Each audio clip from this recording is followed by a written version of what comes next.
एक पौराणिक सनातन चिकित्सा विद्या है, एंशिएंट हीलिंग टेक्निक ऑफ सनातन।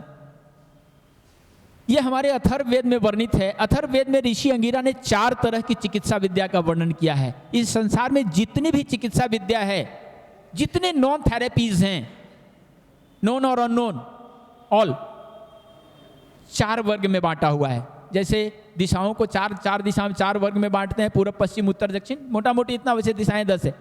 आदमी को भी 4 वर्ग में बांटते हैं ना, सब कुछ को 4 में बांटते हैं। तो 4 तरह की चिकित्सा विद्या अथर्ववेद में वर्णन है, जिसमें पहला है अथर्विनी, आंगिरसी, दैवीय और मनुष्यजा। मनुष्यजा यानी मनुष्यों के द्वारा उत्पन्न किया गया, बनाया गया। पहली है अथर्विनी, जो मानसिक शक्तियों के द्वारा जो हम इलाज करते हैं। जैसे आज के मॉडर्न जमाने में हिप्नोसिस, साइकाटिस्ट कैसे इलाज करता है, मानसिक शक्तियों का प्रयोग करता है। यह अथर्विनी विद्या के अंतर्गत आता है। दूसरी आती है आंगिरसी। आंगिरसी विद्या में हम मर्म थेरेपी, न्यूरोथेरेपी, हस्त चिकित्सा, जितने तरह की चिकित्सा जो हम छू के करते हैं, टच, स्पर्श विद्या, टच थेरेपी, ये आता है हमारा आंगिरस विद्या में। तीसरी विद्या है दैवीय, जो हम मंत्रों के द्वारा चिकित्सा करते हैं। पहले के जमाने में गांव में एक ऐसा भी व्यक्ति हुआ करता था, अनपढ़ सा, सिर में दर्द होता था तो उसके पास जाता था तो बोला शाम को आना या सुबह में आना, और सुबह में ऐसे करके ऐसे करता था, फूंक मारता था, सिर दर्द ठीक हो जाता था। ऐसा कितने लोगों ने एक्सपीरियंस किया है, जो हमारे उम्र वर्ग में उन्होंने एक्सपीरियंस किया होगा। गाँव में किसी के कमर में दर्द हो जाए, अचानक से चिनका का दर्द हो जाए, तो वैसे बच्चे को खोजते थे कि 1 लात लगाए तो ठीक हो जाएगा। ऐसा कितने लोगों ने सुना है। जो उल्टा पैदा हुआ बच्चा, उसको ढूंढते थे, आज भी ढूंढते हैं। हमारे कण कण में ज्ञान बिखरा हुआ है, कण कण में। तो दैवीय चिकित्सा के अंतर्गत मंत्रों के द्वारा जो हम चिकित्सा करते हैं, और मनुष्यजा में जो मनुष्यों के द्वारा, जैसे मनुष्यों के द्वारा दवाइयां बनाई गई, पत्तों के विषय में पढ़ा गया, समझा गया, उसके प्रयोग किए गए, उसके ऊपर रिसर्च किए गए, और उसका प्रयोग कर करके उसका ये किया गया, उसकी काढ़ा बन गया, दवाइयाँ बन गई, कैप्सूल बन गया, इंजेक्शन बन गया, जो भी बन गया, ये मनुष्यजा। तो इस 4 प्रकार के वर्ग में दुनिया की सारी थेरेपी आ जाती है, चाहे वो मॉडर्न मेडिकल साइंस हो या एंशिएंट मेडिकल साइंस हो। वो मनुष्यजा जो मनुष्यों ने बनाया, राइट। तो हम जिस चिकित्सा के ऊपर बात कर रहे हैं, जब से सृष्टि हुई है, ये दुख का संसार बोला गया है, और देह को दुखों का, रोगों का घर बोला गया है। जैसी सृष्टि होती है वैसी ही यह समष्टि होती है। जैसी सृष्टि होती है, जैसा ब्रह्मांड होता है, वैसा ही पिंड होता है। तो ब्रह्मांड, इसको दुखों का सागर कहा गया है, भव सागर। भव माने क्या? भव, भव माने आगे आगे आगे आगे, नेक्स्ट नेक्स्ट नेक्स्ट, आगे, बिगिन बिगिन बिगिन बिगिन, शुरुआत होना। भव माने शुरुआत, बिगिन। तो ये भव सागर है। अभी का पल मेरी मुंह से वाणी निकली, आपके कान तक टकराई, वो पास्ट हो गई, पास्ट हो गई। अगला क्या आएगा पता नहीं, वो जो नहीं पता है वही भव है, बिगिन। तो शाश्वत चिकित्सा जो है, ये आंगिरस विद्या के अंतर्गत है, जिसमें मोस्टली 2 तरह की चिकित्सा का वर्णन उन्होंने किया है, मर्म चिकित्सा और हस्त चिकित्सा। मर्म चिकित्सा में हमारे शरीर के 107 प्राण बिंदुओं के ऊपर जब हम स्टिमुलेट करते हैं, आघात करते हैं, प्रेशर देते हैं, तो हमारे शरीर के रस रसायनों से हमारा इलाज होता है। लेकिन अगर अनाड़ी हाथों से मर्म चिकित्सा की जाए, तो चूंकि वो प्राण बिंदु बोला गया है, 107 प्राण बिंदु बोला गया है, उसके ऊपर गलत हाथों से आघात कर दिया जाए तो प्राण का संकट हो सकता है, हमें हानि होने की संभावना हो सकती है। पूरे संसार में जितनी भी आबादी रही होगी, तो चिकित्सकों की संख्या हमेशा से कम रही है। जब से सृष्टि हुई तब से, आज भी है, आज भी चिकित्सकों की संख्या कम है ही नहीं। कितना 140 करोड़ की आबादी में कितने चिकित्सक होंगे? बहुत कम है। तो उस समय भी कम था, तो मर्म चिकित्सा जानने वाले लोग बिरले थे।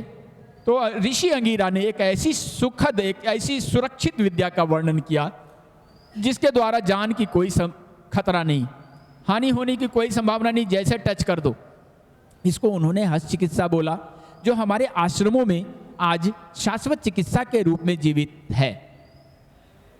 जब मैं आश्रमों में, चूंकि चिकित्सा के ऊपर मैं इंटरेस्टेड हमेशा से रहा हूं, आश्रम में इस विद्या के बारे में मुझे पता चला तो मैंने इसमें अपनी उत्सुकता जताने लगा, धीरे धीरे आनंद आने लगा और मैं इसमें डूब गया।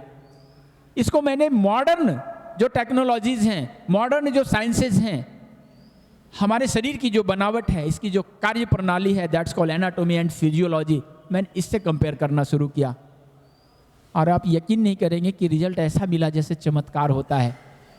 मैं आश्रमों में बैठ करके जब ऐसे आसन लगा हुआ है, ऐसे भीड़ लगी रहती है हमारे आश्रम में, जहाँ भी मेरा आश्रम है, जहाँ का मैं महंत हूँ, मैं किसी आश्रम का महंत गुरु ने बनाया है। और आप जो भी धर्म सेक्टर को जानते हैं वो जानते हैं कि एक महंत को हाथ हिलाने की ज़रूरत नहीं पड़ती।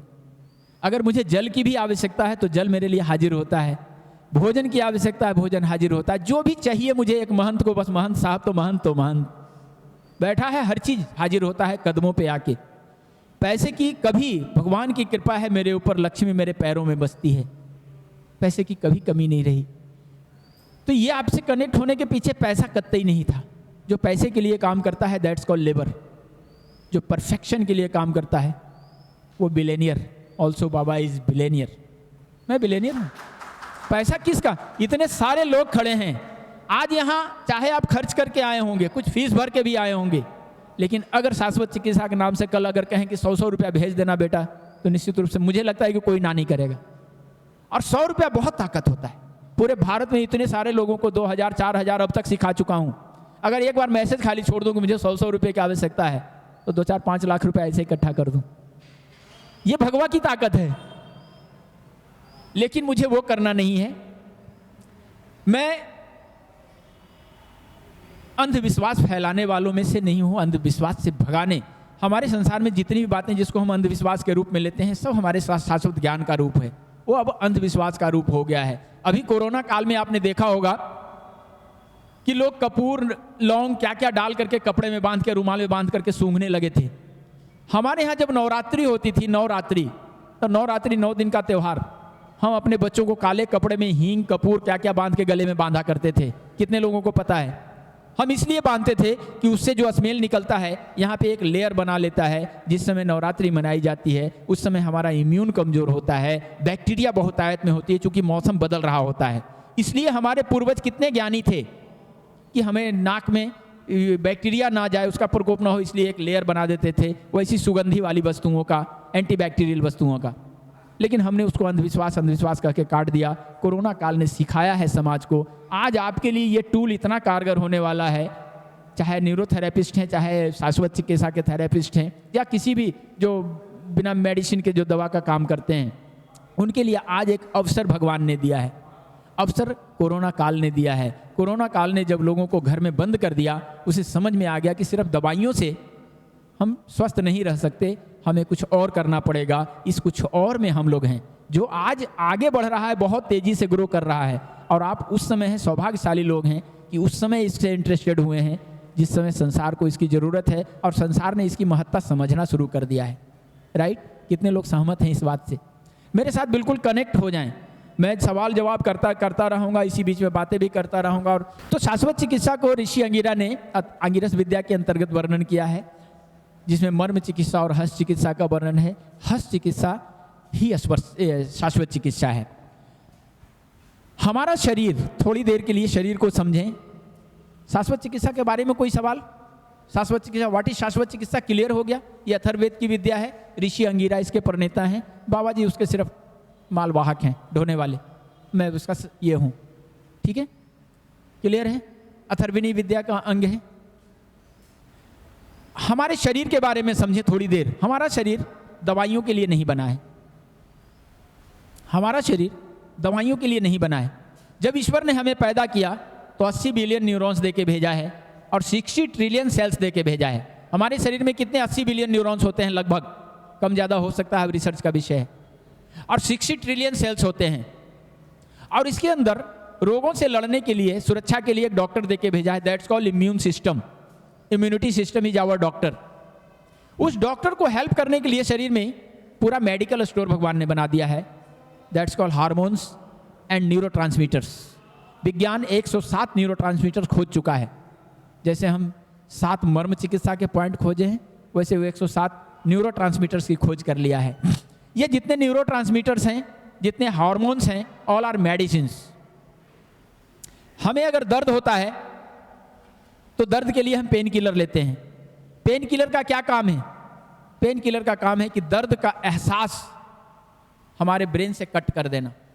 दर्द की जो अनुभूतियां हमारे ब्रेन को जा रही थी, अब ये जा कैसे रही थी? हमारा शरीर 3 पार्ट में बटा है। अपर पार्ट गर्दन से ऊपर, गर्दन से लेकर कमर तक का मिडल पार्ट, और कमर से लेकर के नीचे पैरों तक lower part, lower extremities, lower part of body. Upper part 3 part में बटा है। निचले वाले जबड़े से नीचे का हिस्सा, ऊपर वाले जबड़े से आईब्रो के पास थर्ड आई का हिस्सा, और थर्ड आई से लेकर के अस्कल का हिस्सा, 3 पार्ट में बटा है। हमारा अपर पार्ट यानी माइंड, हमारा जो ब्रेन, हमारा ब्रेन 3 पार्ट में बटा है। Frontal lobe, middle lobe, posterior lobe. हमारा फ्रंटल लोब भी 3 पार्ट में बटा है। सेरेब्रम, थैलेमस, हाइपोथैलेमस, उसको नोट करेंगे, काम आएगा, इसके ऊपर मैं बात करूंगा। हमारा फ्रंटल लोब, हमारे ब्रेन का फ्रंटल लोब 3 पार्ट में बटा है। Cerebrum, thalamus, hypothalamus. हमारा मिडल पार्ट भी 3 पार्ट में बटा है, और पोस्टेरियर पार्ट भी 3 पार्ट में बटा है। पीछे का जो आखिरी पार्ट है, आगे का सेरेब्रम और पीछे का सेरेबेलम, दोनों हमारे लिए बहुत ही यूजफुल है। सेरेब्रम क्या करता है? 60% हमारे ब्रेन का सेरेब्रम हिस्सा होता है। सेरेब्रम क्या करता है? हमारी मेमोरी के लिए जिम्मेवार है, लगभग 60% होता है सेरेब्रम। उसके बाद थैलेमस और हाइपोथैलेमस। हमारे बाहरी पार्टों में, हमारे शरीर के बाहरी अंगों में, बाहरी स्किन में जो भी अनुभूतियां होती है, जो भी सेंसेशन होते हैं, ठंडा लगना, गर्म लगना, चोट लगना, दर्द होना, जो भी एहसास होते हैं, कांटा लग जाना, चाकू लग जाना, इस सेंसेशन को कौन लेके जाता है? इस सेंसेशन को थैलेमस रिसीव करता है। हमारे शरीर के बाहरी पार्ट में जो भी सेंसेशन होते हैं, अनुभूति होती है, उसको थैलेमस रिसीव करता है और हमारे ब्रेन को देता है। हीलर बनना है। जो हमारे चरक हुए, सुश्रुत हुए, बागभट्ट हुए, उनके नाम के आगे डिग्री डॉक्टर लिखा हुआ नहीं है। डॉक्टर लिखा हुआ नहीं है, चिकित्सक भी लिखा हुआ नहीं है, वैद्य लिखा हुआ है। वैद्य, वैद्य, वैद्य विशारद। हम लोग वैद्य हैं, हीलर हैं। अंग्रेजी भाषा में कहें तो हीलर हैं, डॉक्टर नहीं। डॉक्टर माने वैद्य नहीं होगा। तो हम लोग हीलर बने। आपके पास कोई आके बैठ गया, इसके ऊपर बात करें तो आपके पास इतनी एनाटॉमी, फिजियोलॉजी है और इतना ये हमारा होना चाहिए कि मैं उसके आंखों में आंखें डाल के बात कर सकूं। यस, किया जा सकता है। इसके लिए एनाटॉमी पढ़ने की जरूरत नहीं है। पी सरकार की, एमबीबीएस में चलता है, पी सरकार की शायद। हाँ मेरे पास पूरी जानकारी है, पूरा कच्चा चिट्ठा। अपने जिंदगी के 60 सालों में लगभग 30 से 35 साल में इसको दिया हूं। तो कितना रिसर्चेज होंगे हमारे, ये तो सोचने की बात है। मुझे पुस्तकों की जरूरत नहीं पड़ती, नोट्स की जरूरत नहीं पड़ते, कभी भी नहीं पढ़ा आज तक। मैं आज से लेकर के, मैं यहाँ जब आया था न्यूरोथेरेपी वाले में, इसमें तो मैं यहाँ से गया, तो बड़ी मनोरंजक बात है। मैंने कहा कि हाँ, बोले कितना बाबा जी क्या बोले थे वहाँ? कुछ लोग जो जिज्ञासु थे, भाई बाबा ऐसे टीचर जैसा घूमता है तो कौन समझेगा कि भाई इतने बड़े सेशन से होके आया। मुझे कोई समझता नहीं समाज में, मैं समझाना भी नहीं चाहता हूँ कि मैं क्या हूँ। तुम खुद समझो कि मैं क्या हूँ, समझ में तो आ ही जाएगा। कहते हैं झुकती है दुनिया, झुकाने वाला चाहिए। मैं क्या, इसीलिए कहता हूँ इस कोड वर्ड को। तो मैं बोला कि क्या आपका भी वहाँ था? हम क्या हाँ। तो मैंने कहा 1 घंटे का मुझे समय मिला था, लेकिन वो कटते कटते कटते कटते 15 मिनट हो गया। वो वही स्थिति हो गई कि जैसे विवेकानंद को शिकागो में अंतिम समापन के समय में ऐसे करके 0 लिख दिया, बड़ा सा लड्डू कि लो भैया बोल लो अब जो बोलना है। लेकिन जब बोलना शुरू किए तो 3 दिन तक पब्लिक उठी नहीं। उस 15 मिनट की कनेक्टिविटी है।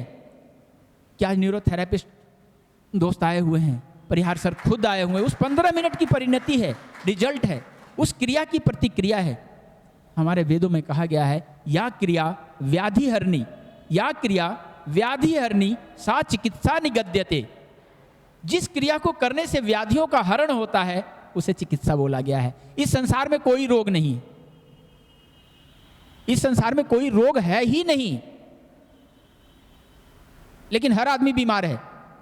अगर आप बहुत ज़्यादा प्यार करते हैं वो भी बीमारी है, बहुत ज़्यादा गुस्सा करते हैं वो भी बीमारी है, बहुत ज़्यादा सोते हैं वो भी बीमारी, नहीं सोते हैं वो भी बीमारी, ज़्यादा खाते हैं तो बीमारी, नहीं खाते हैं तो बीमारी। तो बीमारी की निरोगी की परिभाषा क्या दिया गया वेदों में? तो सम रहना, सम स्थिति होती है निरोग। हमारे वेदों में कहा गया है वात पित्त कफ, आयुर्वेदा कहता है कि वात पित्त और कफ में जब असंतुलन की स्थिति आती है दैट्स कॉल्ड डिजीज। होम्योपैथी कहता है कि any derangement in vital force that's called disease. हमारे इम्यूनिटी शक्ति में जो कमजोरी आ जाती है दैट्स कॉल्ड डिजीज। तो बीमारी है क्या? तो इसकी कमजोरी, आप इस संसार में जितनी भी बीमारियां हैं सबका नाम ले लें, सिर दर्द से शुरू करें और कैंसर तक चले जाएं, जितना भी ज्ञात आपको याद है मेमोरी में दवाइयां, ये बीमारियां, तो क्या है? All are symptoms not disease, all are symptoms. अगर दर्द हो रहा है कंधे में, तो दर्द होना तो एक लक्षण है, सिम्टम है। तो दर्द क्यों हो रहा है? तो पेट में गैस बनी थी, या मैंने कल बैडमिंटन खेल रहा था, कल मैं गिर पड़ा था, कल जर्क लग गया था, कल अचानक इसको दबा के सो गए, कोल्ड इफेक्ट हो गया। यानी कोई कॉज निकालेंगे, कोई तो रूट काउज होगा बीमारी का। हम रूट काउज के ऊपर जब वार करेंगे तो रिजल्ट नहीं आएगा, ऐसा पॉसिबल है क्या? जब हम रूट काउज पे काम करेंगे तो निश्चित रूप से हम रिजल्ट लेंगे। और इतने कॉन्फिडेंस के साथ अगर बाबा जी करते हैं तो निश्चित रूप से मेरा कुछ ना कुछ एक्सपीरियंस होगा, उसके लिए मैंने कुछ पाया होगा। जैसे अभी कुछ बच्चे आए ऊपर, मैं बच्चे कह के संबोधित कर सकता हूँ, कोई माइंड तो नहीं करेंगे ना? सरदार जी चलेगा ना? पापा जी, कुछ भी बोल सकता हूँ मैं, बाबा जी हूँ। ठीक है। तो जैसे अभी कुछ लोग ऑनलाइन सीखे, ऑनलाइन सीख करके इतना अच्छा रिजल्ट लिया जा सकता है। अभी एक हमारे फौजी मित्र आए हुए हैं, सैनी, हाँ यस, तो उन्होंने कहा कि मैं, ये ऑफिसर हैं वहाँ, ऑफिसर रैंक में हैं, और अपने से भी सीनियर ऑफिसरों को चिकित्सा कर करके मना लिया, छुट्टी ले लिया। ये था शाश्वत चिकित्सा का कमाल। 5 दिन के सेशन में आए और आखिरी दिन तक कह रहे थे कि बाबा जी मैं आ पाऊंगा कि नहीं, लेकिन मेरी कोशिश 100% रहेगी कि मैं आऊं। और अपने सीनियर अफसरों के ही कंधे ठीक कर दिए, उसका वीडियो बना के भेजा कि बाबा जी मैं ऐसी चिकित्सा सीखने जा रहा हूं जो यूनिक है, बहुत काम आने वाला है, ऐसे छू के ठीक कर दूंगा। और 2-4 वीडियो दिखा दिया और करके दिखा दिए प्रैक्टिकल, और छुट्टी मिल गई, आ गए हमारे सेशन में। ताली बजाइए इनके लिए। ये है जज्बा, ये है जज्बा, जुनून, जुनून, पागलपन। पागल आदमी इतिहास रचता है, बाकी जो नहीं पागल हुआ है ना, वो पढ़ते पढ़ते मर जाता है कि 1947 में क्या हुआ था और 1857 में क्या हुआ था। पागल आदमी इतिहास रचता है। पागल होने के लिए ना कपड़े फाड़ने की जरूरत नहीं है। पागल होने के लिए जुनूनी होने की जरूरत है। जैसे डॉक्टर अनिल जोगी पागल हो गया है। पूरे परिवार को सुधारना है। अरे आज इस मॉडर्न युग में जब शरीर से कपड़े हटते जा रहे हैं, कपड़े फटते जा रहे हैं, बच्चों को आया पाल रही है या बच्चों को पालने के सेंटर खुल गए हैं, माताओं को किटी पार्टी से फुर्सत नहीं है, ब्यूटी पार्लर से फुर्सत नहीं है। उस जमाने में ये परिवार की पाठशाला चला रहे हैं, ये पागलपन है। ताली बजाइए उनके लिए। मैं बहुत सम्मान के साथ कहना चाहूंगा डॉक्टर अनिल जोगी जी, जिस ट्रैक पे आप हैं वो ट्रैक को मैं दिल से प्यार करता हूं। क्यों? कि भारत के लिए हम लोग काम करने निकले हैं। भारत को भारत की परंपराओं के द्वारा, भारत के विचारों के द्वारा ही भारत बनाया जा सकता है। और दुनिया का सिरमौर हम तभी होंगे जब हम अपने तरफ लौटेंगे। जब तक हम उधर भागेंगे पश्चिम, तो हम नंगे होते जाएंगे। हमें नंगा किया जा रहा है सरे बाजार, मॉडर्निटी के नाम पे। आज फटे हुए जींस पहनना फैशन है, हमारे सनातन में फटे हुए कपड़ा पहनना दरिद्रता को आमंत्रण कहा जाता था। कपड़े कहते थे पुराने हो, गंदे और फटे न हो, धुला हुआ वस्त्र चाहे जितना पुराना रहे कोई बात नहीं, इसको असम्मान की दृष्टि से नहीं देखा जाता था। फटे कपड़े नहीं, फटे कपड़े होते थे तो तुरंत उसकी मदद की जाती थी। ये समाज था मेरा। हम उस समाज के लोग हैं और उसी पथ पे अग्रसर होने की तरफ ये बाबा जी बढ़ रहा है। इसलिए आपके कार्यों की बहुत सराहना, बहुत हार्दिक धन्यवाद।